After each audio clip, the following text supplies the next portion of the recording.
P5 adalah singkatan dari Proyek Penguatan Profil Pelajar Pancasila. Proyek ini merupakan bagian dari kurikulum Merdeka.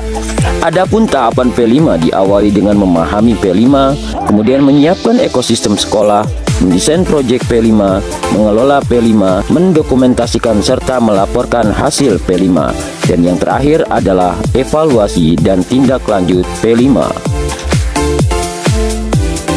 P5 adalah proyek yang akan menemukan jawaban atas pertanyaan mengenai peserta didik dengan kompetensi seperti apa yang ingin dihasilkan oleh sistem pendidikan Indonesia.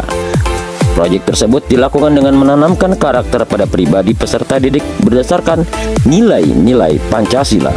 Kompetensi P5 memperhatikan beberapa faktor yang dapat memberikan pengaruh, baik faktor internal atau faktor eksternal.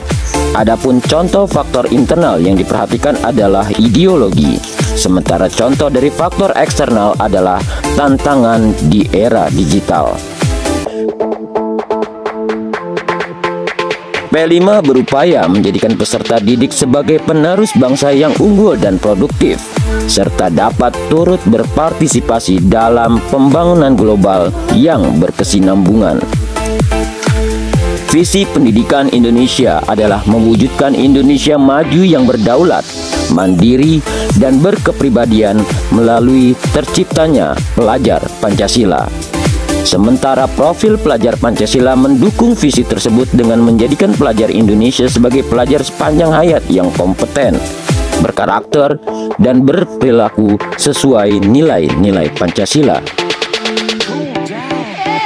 Berikut ini adalah prinsip P5 yang diantaranya 1. Holistik adalah prinsip yang memandang segala sesuatu secara keseluruhan atau terpisah-pisah. Kerangka berpikir holistik yang ditanamkan dalam P5 akan mendorong peserta didik untuk mempelajari tema dan materi secara keseluruhan dan memahami persoalan secara mendalam. Karenanya, setiap tema dalam P5 cenderung menjadi wadah dari berbagai perspektif dan konten pengetahuan secara terpadu. Prinsip holistik juga memotivasi peserta didik agar dapat melihat koneksi yang bermakna antar komponen dalam pelaksanaan P5, seperti peserta didik, pendidik, dan sebagainya. Yang kedua, kontekstual adalah prinsip yang berkaitan dengan upaya mendasarkan kegiatan pembelajaran pada pengalaman nyata dalam kehidupan sehari-hari. Prinsip ini memotivasi pendidik dan peserta didik agar dapat menjadikan lingkungan dan realitas kehidupan sebagai bahan utama pembelajaran. Satuan pendidikan berperan sebagai penyelenggara kegiatan P5, harus membuka ruang dan kesempatan bagi peserta didik untuk dapat bereksplorasi di luar lingkup satuan pendidikan. Prinsip yang ketiga, berpusat pada peserta didik. Prinsip selanjutnya adalah prinsip yang menjadikan peserta didik sebagai subjek pembelajaran yang aktif. Dengan prinsip ini, diharapkan pendidik dapat mengurangi peran sebagai aktor utama dalam kegiatan belajar mengajar.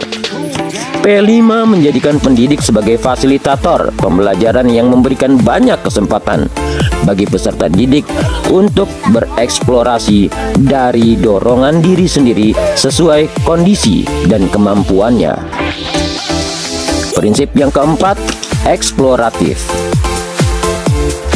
adalah prinsip yang berkaitan dengan semangat untuk membuka ruang bagi proses pengembangan diri dan inquiry, baik terstruktur ataupun bebas. P5 memiliki area eksplorasi yang luas dari segi jangkauan materi peserta didik, alokasi waktu, dan penyesuaian dengan tujuan pembelajaran. Prinsip eksploratif juga berupaya mendorong peran P5 untuk menggenapkan dan menguatkan kemampuan yang didapatkan peserta didik dalam peserta didik intrakurikuler. Adapun manfaat P5 yang diantaranya adalah memberikan ruang bagi seluruh anggota satuan pendidikan untuk dapat mempraktikkan profil pelajar Pancasila. P5 memiliki manfaat yang berbeda-beda bagi setiap pihak. Manfaat bagi satuan pendidikan: menjadikan satuan pendidikan sebagai sebuah ekosistem yang terbuka untuk partisipasi dan keterlibatan masyarakat. Menjadikan satuan pendidikan sebagai organisasi pembelajaran yang berkontribusi kepada lingkungan dan komunitas di sekitarnya. Manfaat bagi pendidik: memberikan ruang dan waktu untuk peserta didik mengembangkan kompetensi dan memperkuat karakter dan profil pelajar Pancasila. Merencanakan proses pembelajaran proyek profil dengan tujuan akhir yang jelas. Mengembangkan kompetensi sebagai pendidik yang terbuka untuk berkolaborasi dengan pendidik dari mata pelajaran lain untuk memperkaya hasil pembelajaran. Sedangkan manfaat bagi peserta didik: memberi ruang dan waktu untuk peserta didik untuk mengembangkan kompetensi dan memperkuat karakter dan profil pelajar Pancasila. Merencanakan proses pembelajaran proyek profil dengan tujuan akhir yang jelas. Mengembangkan kompetensi sebagai pendidik yang terbuka untuk berkolaborasi dengan pendidik dari mata pelajaran lain untuk memperkaya hasil pembelajaran. Demikianlah sedikit penjelasan mengenai proyek penguatan profil Pancasila.